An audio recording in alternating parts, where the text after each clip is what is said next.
बात करते हैं अगले कॉलर से। मसलूम जी हमारे साथ है, स्वागत है आपका। हाँ जी जी बताएं सर, सवाल करें। साहब, मेरा जो है आँख लाल हो जाती है बीपी हाई होने की वजह से। बीपी हाई होने की वजह से क्या हुआ है? टीवी का वॉल्यूम कम करिए सर। आँख लाल हो जाती है। अच्छा, आँख लाल हो जाती है बार बार, ठीक है, तो इसके लिए हकीम साहब कुछ दवाई बताएं। ठीक है सर। अच्छा, खूब होशियार रहिए बीपी से, और उस आँख से चाहें तो उस आँख का आप चेकअप भी करा लें, क्योंकि बीपी की वजह से आँख लाल होना अच्छा नहीं है। इससे रेटिना पे बड़ा फ़र्क आता है। अपनी आँख का चेकअप करा लें और डॉक्टर को दिखाएं। आँख चश्मा बनाने वाले को नहीं, बल्कि डॉक्टर को एक बार आँख दिखाएं। वो 2-4 टेस्ट करेगा ताकि ये पता चल सके कि ब्लड प्रेशर ने आँख के पर्दे को नुकसान तो नहीं पहुंचाया, और पहुंचाया है तो जल्दी पता चल जाएगा, तो जल्दी उसकी रोकथाम और केयर हो सकती है। एक तो ये। दूसरा, ब्लड प्रेशर बढ़ने की वजह को आप अपने जहन में रखें। अगर खून गाढ़ा है तो उसे पतला रखें, और अगर हार्ट ब्लॉकेज वगैरह या खून में थिकनेस बढ़ जाती है, खून में मोटापा बढ़ जाता है, तो वो है तो उसका ख्याल रखें। और सौंफ और गाजर का जूस पिया करें। सौंफ और गाजर का जूस पिया करें। सौंफ को उबालकर उसका पानी पी सकते हैं, और गाजर का जूस, उसमें आप नमक ज़ैतून 2 चुटकी मिलाकर दिन में 2 बार पी सकते हैं। इससे भी आपका ब्लड प्रेशर और आँख की सुर्खी में फ़ायदा मुमकिन है। परवीन शर्मा जी अगले कॉलर हैं, स्वागत है आपका। नमस्कार जी नमस्कार। मुझे 2010 में अल्सरेटिव कोलाइटिस हुआ था। फालिस पड़ा था? क्वालिटी नहीं, अल्सरेटिव कोलाइटिस, आंतों में जख्म। आंतों में जख्म हो गए थे। हाँ हाँ। तो उन्होंने स्टीरॉइड देके ना, तो वो स्टीरॉइड देने से शुगर भी बढ़ गई, सब कुछ बढ़ गया। हाँ हाँ। तो अब 10 साल से वो एक टेबलेट ले रहा था, और उसके चक्कर में स्टीरॉइड देने से शुगर बढ़ गई। अब 4 महीने से दोबारा कोलाइटिस दोबारा रिपीट हो गया। जितनी बार मौसम जाओ ब्लीडिंग होती है। ठीक है, ठीक है सर। हाँ देखिए, ये स्टेरॉइड ऐसी चीज़ है कि शुगर भी इससे बढ़ती है और बीपी भी बढ़ता है। देखने में ये बड़ी सस्ती चीज़ है, वक्ती तौर पर फ़ायदा बहुत पहुंचाती है, लेकिन इसके ये साइड इफ़ेक्ट हैं। और शुगर वाले और बीपी वाले तो बहुत संभल कर लिया करें इनको, तो इससे ये दोनों चीज़ें एकदम अप हो जाती हैं। आदमी को मालूम नहीं होता है, और जब मालूम होता है जब तक बहुत देर हो चुकी होती है। आंतों में ज़ख़म और आंतों का सिकड़ना, ये सब इसके साइड इफ़ेक्ट है। तो आप देखिए, एक नुस्खा बना लीजिए। कत्था आप जानते हैं, ये जो पनवाड़ी पान पे कत्था लगाता है, ये 100 ग्राम ले कत्था, और 100 ग्राम लाजवंती, 100 ग्राम लाजवंती, 100 ग्राम कत्था, 100 ग्राम अलसी, 100 ग्राम आंवला, और 100 ग्राम गोंद मोरिंगा सफ़ेद। ये असली लेना, गोंद मोरिंगा सफ़ेद। तो एक बार और बता देता हूँ, अगर आप लिखने से रह गए हो या कोई लिखने से रह गया हो। 100 ग्राम कत्था, 100 ग्राम लाजवंती, 100 ग्राम अलसी, 100 ग्राम आंवला, 100 ग्राम गोंद मोरिंगा सफ़ेद। इन सबको कूट पीस कर पाउडर बना लें। चाहे तो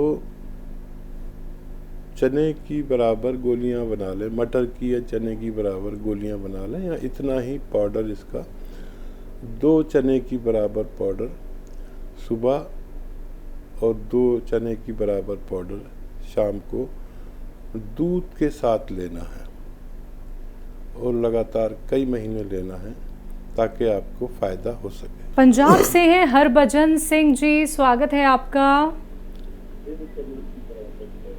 हेलो हेलो। नमस्कार जी। हाँ जी सर। हाँ जी मैडम, मेरे को चिकनगुनिया हो गया था मैडम। उसके बाद दर्द नहीं जा रही, वो तो खत्म हो गया, बुखार तो उतर गया था, दवाई ली मैंने, ठीक है। पर वो नहीं खत्म हो रहा, दर्द नहीं खत्म जा रहा। ठीक है सर। अभी इस वक्त कितनी उम्र है आपकी? मेरी उम्र है जी 55 साल। जी। ठीक है। अच्छा देखिए, दर्द के लिए दुनिया की सबसे बेहतरीन रॉ मटेरियल यानी कच्ची दवा गौनसिया है। गौनसिया आप ले लें, असली लें, नकली काफ़ी मिलता है। असली लेने की जिम्मेदारी आपकी है, या इसके कैप्सूल भी आते हैं। तो गौनसिया को पाउडर बना लें और 2 चुटकी सुबह नाश्ते के बाद 1 कप दूध से लें। 2 चुटकी, ये चुटकी है मेरी, इसे भर के 2 चुटकी लें नाश्ते के बाद, 2 चुटकी रात को खाने के बाद, और ये लगातार लें, या 1-1 कैप्सूल गौनसिया का सुबह नाश्ते के बाद, रात को खाने के बाद इस्तेमाल करें तो आपको फ़ायदा मुमकिन है। दिल्ली से हैं सुषमा जी, स्वागत है आपका। नमस्कार मैम। नमस्कार मैम। मैम मेरे 3-4 क्वेश्चन अगर आप तो जी बताएं मैम, बताएं। मैं ये पूछ रही हूँ कि जैसे कोई भी गोल हम खाते हैं, हाँ। वो खाना खाने की कितनी देर बाद खाएं और खाना उनके बाद कितनी देर बाद खाएं, और दूसरा नमक जैतून सिरके के बदले क्या नमक जैतून काम करेगा, और तीसरा है मेरी सिस्टर का, उनको बाथरूम रुकता नहीं है, कंट्रोल नहीं होता, मैंने हॉस्पिटल से काफी ट्रीटमेंट उसको लेके दिया है। और चौथा क्वेश्चन है, मेरे हस्बैंड जब भी खाना खाते हैं तो उनके सिर में पसीने बहुत आते हैं। अच्छा, ये नमक जैतून वाला रिपीट कर दीजिए एक बार। जो जैतून का सिरका है उसके बदले हम क्या नमक जैतून काम करेगा क्या? ठीक, किस चीज़ में? किस चीज़ में? जैतून का सिरका, हम शुगर पेशेंट है ना, शुगर के तो लिए। जैसे जैतून का सिरका पीने में ना थोड़ा सही नहीं लगता। अच्छा अच्छा। तो क्या जैतून का सिरका काम करेगा, जैतून का नमक काम करेगा? मेरे पास सारे सभी तरह के गोल हैं। ठीक है मैम, ठीक जी मैम चारों। जी मैम। जैतून का सिरके की जगह आप गोंद चिलगोज़ा लें, 1 चुटकी सुबह, 1 चुटकी शाम, तो ये जैतून के सिरके का काम करेगा। गोंद जामुन लें, आप गोंद जामुन लें, 1 चुटकी सुबह, 1 चुटकी शाम, बस काफ़ी है, इससे ज़्यादा न लें, काफ़ी तेज़ होता है। और क्या सवाल? इनके जो हस्बैंड है वो जल्दी खाना खा लेते हैं तो माथे पे पसीना आ जाता है। हाँ, जिस वक्त आप खाना खाएं और पसीना आने लगे, उस वक्त आप अपना बीपी चेक करें। पसीना आते वक्त देखिए बीपी कितना हो गया है। तो अगर बीपी बढ़ता है तो ये बीपी की वजह से है, और बीपी अगर होता है उन्हें तो नमक जैतून उन्हें दिया करें, 2-2 चुटकी दिन में 2-3 बार पानी में मिलाकर, तो इससे खून भी गाढ़ा जो होता है वो पतला होने लगता है और आपको पसीना भी नहीं आता। जी, अपनी बहन के लिए पूछा, यूरिन कंट्रोल नहीं हो पाता है। और देखिए, दवा बना लीजिए लाजवंती 100 ग्राम, लाजवंती 100 ग्राम अलसी और 100 ग्राम खसखस, इसकी आधा चम्मच से 1 चम्मच तक एक खुराक पूरे दिन में लेना शुरू करें, कभी भी खाने से पहले या बाद में, आधा घंटा पहले आधा घंटे बाद में, और 1 हफ्ता तक लें। उससे यूरिन कंट्रोल होने लगे तो फिर एक ही खुराक काफ़ी है। अगर कुछ लगे कि कम फ़ायदा है तो 2 खुराक भी ली जा सकती है। जी, एक इन्होंने जिक्र किया है कि अगर हम गोंद का इस्तेमाल कर रहे हैं किसी भी, तो खाने के कितनी देर पहले खाएं या खाने के कितनी देर बाद खाएं? हाँ, देखिए, खाने के फ़ौरन बाद भी खा सकते हैं और एहतियातन आधे घंटे का फ़र्क रख सकते हैं। इससे आपको फ़ायदा मुमकिन है। पानीपत से हैं त्रिलोक जी, स्वागत है आपका। नमस्कार मैम। नमस्कार सर। नमस्कार। जय हिंद, स्वागत भाई आपका।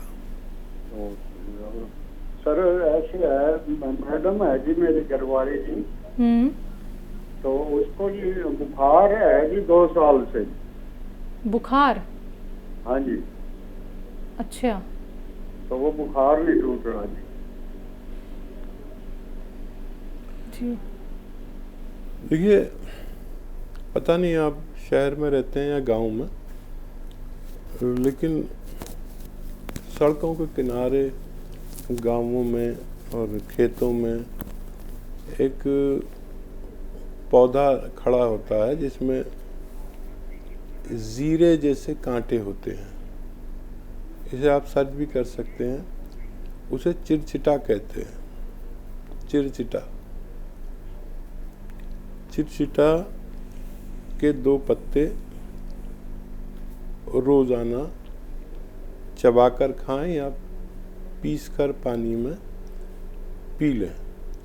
चिरचिटा, और उसमें 2 चुटकी नमक जैतून मिला दें उसके पानी में, अगर पीस के पी रहे हैं।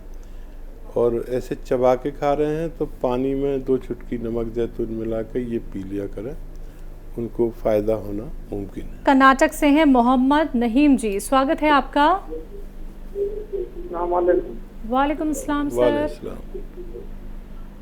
हकीम साहब से बात कर रही है? कर लीजिए। जी नईम भाई, मैं हाजिर हूँ, बताइए क्या सवाल है। अस्सलामुअलैकुम हकीम साहब। वालेकुम सलाम। मेरी एक शिकायत ये है, एक तकलीफ है मेरे को, ये कहीं भी मेरे को जिस्म में खुजली नहीं होती, कि खाली मेरे हाथों में, हथेलियों में और उंगली में खुजली होती है। कभी खुजली होती है तो ऐसी होती है कि मेरे को मोशन भी थोड़ा अच्छा, तो मेरे हाथों में खुजली होती है, जिस्म में कहीं भी खुजली नहीं होती। ठीक है। जब भी खुजली होती है तो मेरे को मोशन भी थोड़ा ब्लैक होता है। ठीक है। इसकी क्या दवाई खाना है, क्या लेना है, बताइए मेरे को। जी। क्या दाने हैं आपके हाथ में? दाने नहीं, वगैरह? नहीं हाथ में नहीं, हाथ में मेरे को खुजली होती है। खाली हाथों में, हथेलियों में और उंगलियों में। ठीक है। ठीक है, ठीक है। यदि खुजली होती है तो मैं एक ऑइंटमेंट लगाता हूँ, थोड़ा कम रहता है। फिर खुजली कभी कभी शुरू हो जाती है ऐसी। कभी कभी मेरे को मोशन भी ब्लैक होता है, काला काला जैसा। ठीक है सर, ठीक है। और देखिए,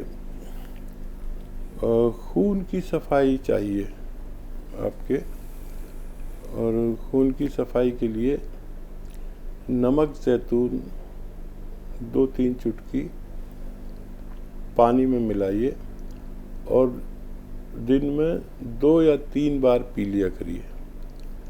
नमक जैतून असली खरीदें, ये नकली भी बहुत आता है। और पानी में मिलाइए 2-3 चुटकी, इसे चुटकी कहता हूँ मैं, 2-3 चुटकी पानी में डाल दीजिए और इसको पीजिए दिन में 2 या 3 बार। खाने से पहले भी पी सकते हैं, खाने के बाद भी पी सकते हैं। थोड़ा सा पेशाब आपको तेज़ आएगा और इससे आपकी दोनों परेशानियां अच्छी होना मुमकिन है।